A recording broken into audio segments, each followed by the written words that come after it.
Radhe Radhe. Hi friends, welcome back to my daily blog channel lifestyle ও মৌদিতা। কেমন আছে তোমরা সবাই? আশা করি সবাই খুব সুস্থ আছো, ভালো আছো। আমরাও খুব ভালো আছি।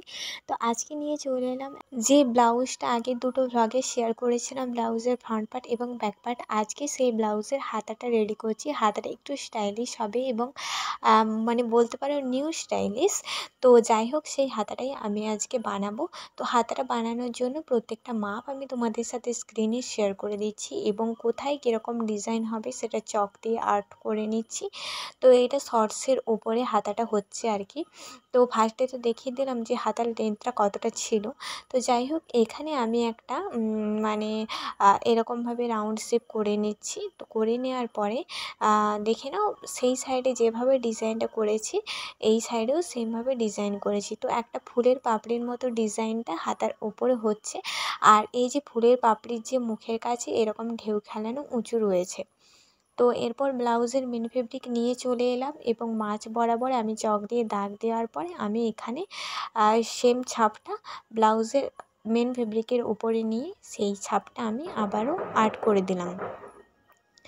তো এইভাবে পুরো ব্লাউজের ডিজাইনের উপরে করেছি, কারণ এখানে আমি পুটলি বলসগুলো লাগাবো। তো সেই কারণেই এখানে আমার মানে ব্লাউজের মেন ফেব্রিকের উপরে ডিজাইনটা করেছি। আর ওই যে 4টা দাগ দিলাম, ওই 4টা মানে দাগে আমি এই যে পুটলি বলসগুলো লাগাবো। আর এগুলো আমি মেন ফেব্রিকের সাথে ভেতরে তুলো দিয়ে এরকমভাবে রাউন্ড শেপ করে নিচ্ছি। তোমরা চাইলে এখানে থার্মোকলের যে বল পাওয়া যায় একদম গোল টাইপের, সেটাও ইউজ করতে পারো। বাট আমি এগুলো তুলো দিয়েই করি সর্বদা, যেটা তোমাদের সাথে তো শেয়ার করি প্রত্যেকটা ভ্লগে, মানে যেখানে যেখানে এই ডিজাইনটা থাকে আর কি।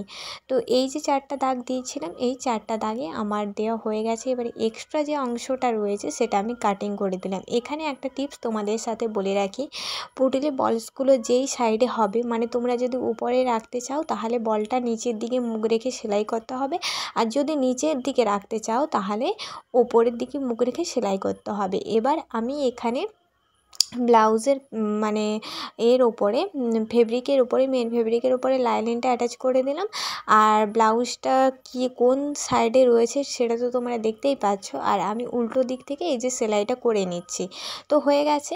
তো এখানে চাইলে তোমরা লাস্টে ব্লাউজের পটিটা লাগাতে পারো, বাট আমি লাস্টে লাগাবো না, একদমই আমি এখানে কাজটা সেরে নিচ্ছি বলতে পারো। তো এই চকের যে দাগ রয়েছে, চকের দাগ বরাবরই আমি পুরো সেলাই করে নিচ্ছি যেরকমভাবে চকের দাগ রয়েছে। তো এখানে আমার সেলাই করা অলরেডি হয়ে গেছে। এবারে আমি এক্সট্রা যে কাপড়টা রয়েছে ওটা আমি কাটিং করে দেব।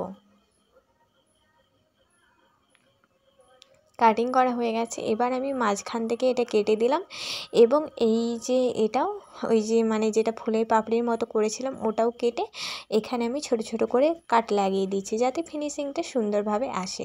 তো হয়ে গেছে। এবার নিচের দিকটাও একটু ছোট ছোট কাট লাগিয়ে দিচ্ছি, কারণ এটাতে কি মনে হয় জানো তো, মানে ফিনিশিংটা সুন্দরও আসে আর নিজেরও একটু সুবিধা হয়, সেই কারণেই আর কি।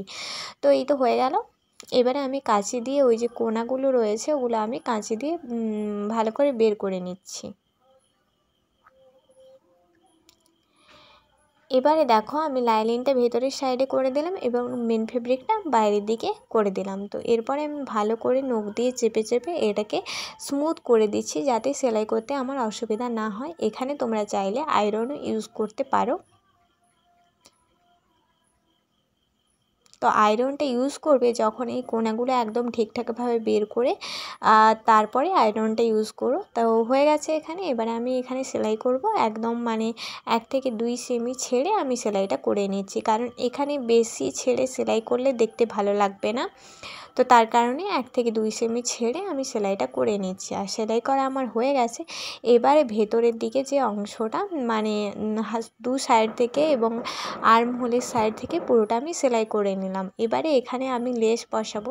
যেহেতু ব্লাউজের মানে ব্যাক সাইডে আমি লেসটা ইউজ করেছিলাম, তোমরা যদি দেখতে চাও অবশ্যই কিন্তু আগে দুটো ভ্লগ দেখতে পারো। একটা ভ্লগে আমি মানে ফ্রন্ট পার্টটা শেয়ার করেছিলাম, আর একটা ব্লগে আমি ব্যাক পার্টটা শেয়ার করেছিলাম, আর আজকে এটা হচ্ছে ব্লাউজের হাতার ডিজাইনটা শেয়ার করছি। এরপরে এই ব্লাউজের লটকান ডিজাইনটা শেয়ার করব, পরপর অনেক কিছু এই ব্লাউজে শেয়ার করব। তো যাই হোক, এখানে দেখে নাও আমি এই লেসটা যেহেতু ব্যাক পার্টে ইউজ করেছিলাম গোল্ডেন কালারের, তার জন্যই এই লেসটা আমি হাতাতেও ইউজ করছি। তো হয়ে গেছে সেলাই, আর এক সাইডটা আমি ওপর দিক থেকে সেলাই করে নেব। ফার্স্টে আমি নিচের দিক থেকে সেলাই করেছিলাম লেসের, এরপর আমি ওপর দিক থেকে সেলাই করে নিচ্ছি।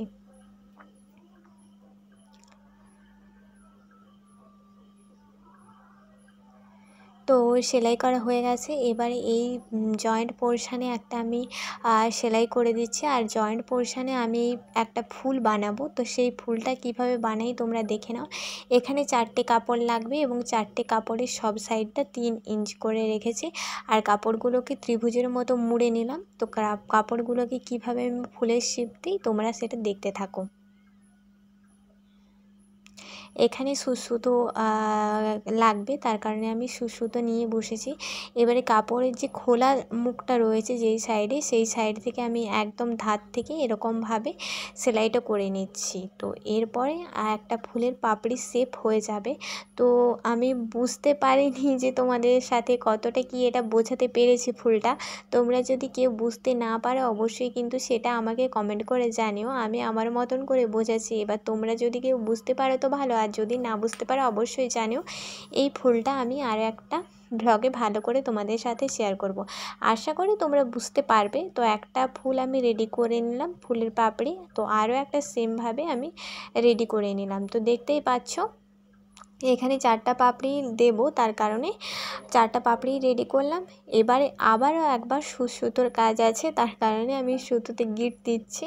তো এরপরে দেখো এই যে জয়েন্টটা যে রয়েছে, যেই জয়েন্টটা দিয়ে আমি সেলাইটা করেছিলাম, প্রত্যেকটা জয়েন্ট বরাবর এ প্রান্ত থেকে ও প্রান্ত সুতো দিয়ে এরকমভাবে সেলাই করে নিতে হবে। তারপরে দেখো এই ফুলটা মানে ফুলের শেপ দেওয়ার পর এই যে সুতো দিয়ে ভালো করে সেলাই করে এটাকে ফুলের শেপে আনতে হবে। তো এই তো হয়ে গেছে। এখানে তোমরা আমি 4টে দিয়েছি, এখানে তোমরা 5টেও পাপড়ি ইউজ করতে পারো, এবার যার যেরকম ভালো লাগে। তো এই তো আমার ফুলের পাপড়ি হয়ে গেছে।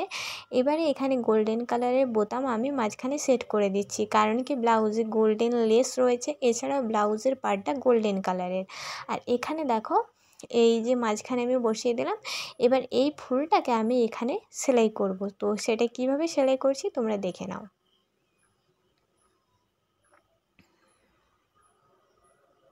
তো এই প্রান্ত থেকে ওই প্রান্ত 2-3 বার করেই সেলাইটা হয়ে গেছে। আর এই হচ্ছে হাতার ডিজাইন। কেমন লাগলো জানিও। তো চলো টাটা, রাধে রাধে।